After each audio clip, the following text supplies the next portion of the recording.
Robinson Crusoe, Chapter 13. His manufacture of pottery and contrivance for baking bread.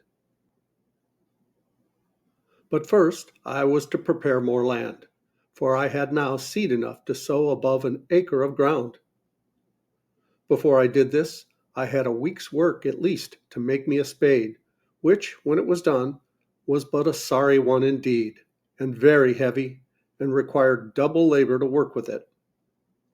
However, I went through that and sowed my seed in two large flat pieces of ground, as near my house as I could find them to my mind, and fenced them in with a good hedge, the stake of which were all cut of that wood which I had set before, and knew it would grow, so that in 1 year's time I knew I should have a quick or living hedge, that would want but little repair. This work was not so little as to take me up less than 3 months, because great part of that time was of the wet season, when I could not go abroad.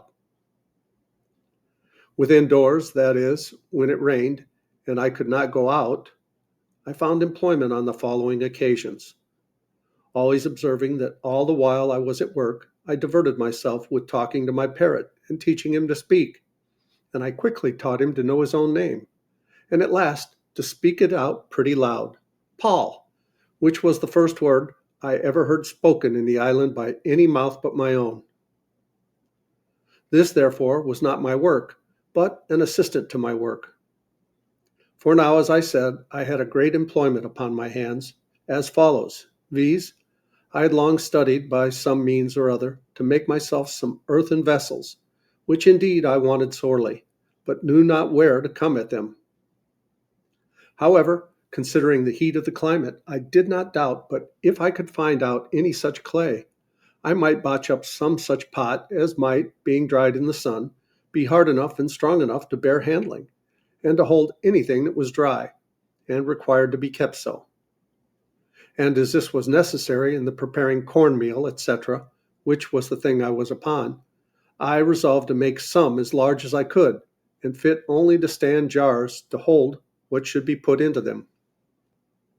It would make the reader pity me, or rather laugh at me, to tell how many awkward ways I took to raise this paste, what odd, misshapen, ugly things I made, how many of them fell in, and how many fell out, the clay not being stiff enough to bear its own weight. How many cracked by the over-violent heat of the sun, being set out too hastily, and how many fell in pieces with only removing, as well before as after they were dried. And, in a word, how after having labored hard to find the clay to dig it up, to temper it, to bring it home and work it, I could not make above two large earthen ugly things, I cannot call them jars, in about 2 months' labor.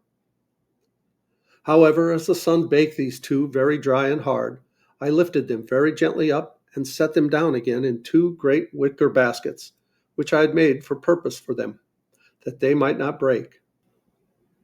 And as between the pot and the basket there was little room to spare, I stuffed it full of rice and barley straw, and, these two pots being to stand always dry, I thought I would hold my dry corn and perhaps the meal when the corn was bruised.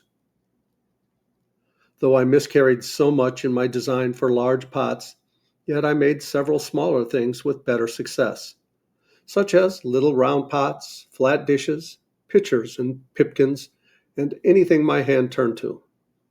And the heat of the sun baked them strangely hard. But all this would not answer my end, which was to get an earthen pot to hold what was liquid, and bear the fire, which none of these could. It happened after some time making a pretty large fire for cooking my meat, when I went to put it out after I had done with it, I found a broken piece of one of my earthenware vessels in the fire, burnt as hard as stone and red as a tile. I was agreeably surprised to see it, and said to myself that certainly they might be made to burn whole, if they would burn broken. This set me to studying how to order my fire, so as to make it burn some pots. I had no notion of a kiln such as the potters burn in, or of glazing them with lead, though I had some lead to do it with. But I placed 3 large pipkins and 2 or 3 pots in a pile, one upon another, and placed my firewood all around it, with a great heap of embers under them. I piled the fire with fresh fuel round the outside, upon the top, till I saw the pots on the inside red hot quite through, and observed that they did not crack at all. When I saw them clear red, I let them stand in that heat about 5 or 6 hours, till I found one of them, though it did not crack, did melt or run, for the sand which was mixed with the clay melted by the violence of the heat, and would have run into glass, if I had gone on. So I slacked my fire gradually till the pots began to abate of the red color, and watching them all night, that I might not let the fire abate too fast, in the morning I had 3 very good, I will not say handsome, pipkins, and 2 other earthen pots, as hard burnt as could be desired, and one of them perfectly glazed with the running of the sand. After this experiment, I need not say that I wanted no sort of earthenware for my use. But I must needs say, as to the shape of them, they were very indifferent, as any one may suppose, when I had no way of making them but as the children make dirt pies, or as a woman would make pies that never learned to raise paste. No joy at a thing of so mean a nature was ever equal to mine when I found I had made an earthen pot that would bear fire, and I had hardly patience to stay till they were cold before I set one on the fire again, with some water in it, to boil me some meat, which it did admirably well.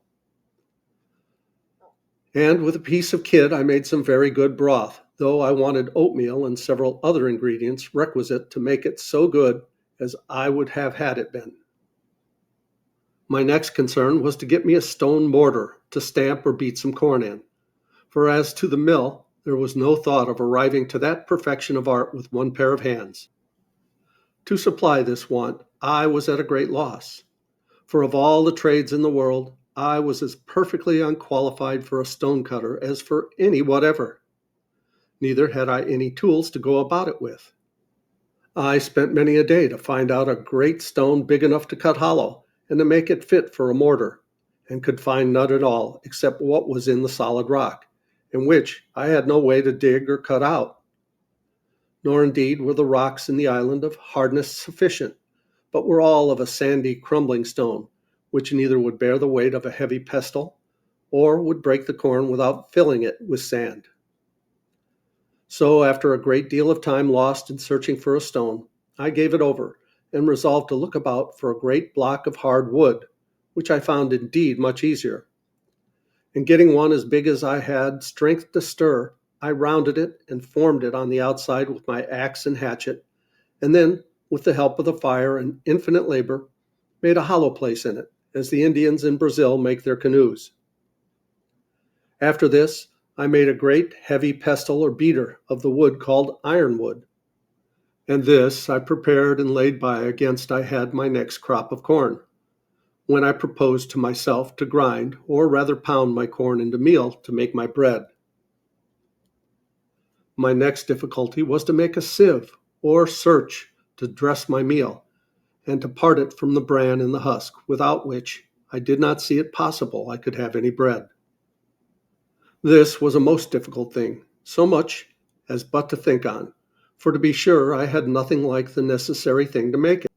I mean fine thin canvas or stuff to search the meal through. And here I was at a full stop for many months, nor did I really know what to do. Linen I had none left, but what was mere rags. I had goat's hair, but neither knew how to weave or to spin it. And had I know how, there were no tools to work it with. All the remedy I found for this was that at last I did remember I had among the seamen's clothes, which were saved out of the ship, some neckcloths of calico or muslin, and with some pieces of these I made 3 small sieves, but proper enough for the work. And thus I made shift for some years. How I did afterwards, I shall show in its place. The baking part was the next thing to be considered, and how I should make bread when I came to have corn. For first, I had no yeast.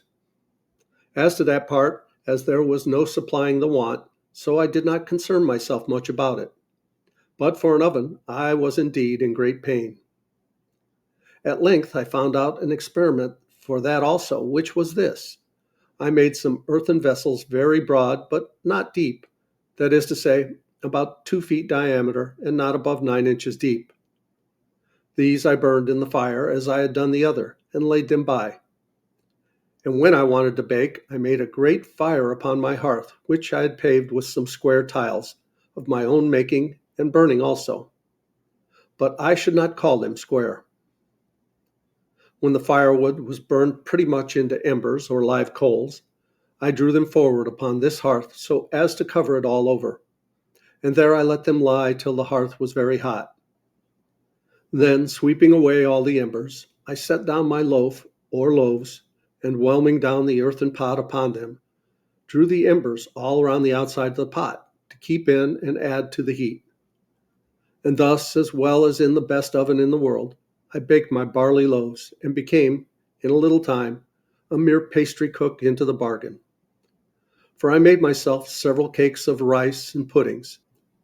Indeed, I made no pies, neither I had anything to put in them, supposing I had, except flesh either of fowls or goats.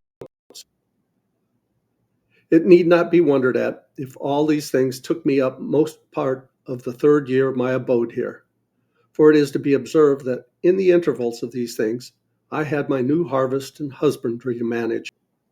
For I reaped my corn in its season, and carried it home as well as I could, and laid it up in the ear in my large baskets, till I had time to rub it out, for I had no floor to thresh it on, or instrument to thrash it with. And now, indeed, my stock of corn increasing, I really wanted to build my barns bigger. I wanted a place to lay it up in, for the increase of the corn now yielded me so much that I had of the barley about 20 bushels, and of the rice as much or more, insomuch that now I resolved to begin to use it freely, for my bread had been quite gone a great while. Also, I resolved to see what quantity would be sufficient for me a whole year, and to sow but once a year.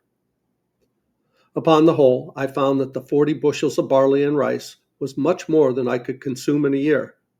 So I resolved to sow just the same quantity every year that I sowed the last, in hopes that such a quantity would fully provide me with bread. And we'll start chapter 14 in the next video. Thanks so much for watching. Please like, subscribe, leave a comment below. I love you guys. As Tigger says, ta-ta for now.